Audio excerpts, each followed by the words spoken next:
Hi friends, welcome back to our channel PSR. Good evening friends ఈ వీడియోలో మనం బళ్ళారిలో టమాటా ధరలు ఎంత పడుతున్నాయో తెలుసుకుందాము. కర్ణాటకలోని బళ్ళారి మార్కెట్లో ఈరోజు టమాటా ధరలు ఎంత పడుతున్నాయో తెలుసుకుందాము. ఈరోజు డేట్ వచ్చేసి 1వ తారీఖు 7వ నెల 2024వ సంవత్సరం. ఇక్కడ బళ్ళారిలో అయితే 25 నుంచి 28 కేజీల బాక్సులు ఉంటాయి.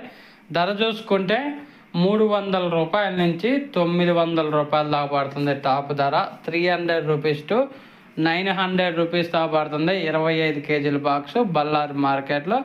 యావరేజ్గా ఎక్కువగా దొరుకుతున్న రేట్లు వచ్చేసి 500 రూపాయల నుంచి 800 రూపాయల దాకా అయితే ఈ ధరలో ఎక్కువగా పలుకుతున్నాయి. 500, 550, 600, 700, 800. ఇంకా అక్కడ సూపర్ ఫైన్ క్వాలిటీ ఉంటే 850, 900 రూపాయల వరకు అయితే పడుతుంది బళ్ళారిలో. ఓకే ఫ్రెండ్స్, వీడియో నచ్చితే లైక్ చేయండి, షేర్ చేయండి, కామెంట్ పెట్టండి. అలాగే మన ఛానల్ కంటిన్యూగా ఫాలో అవ్వండి. Thank you for watching.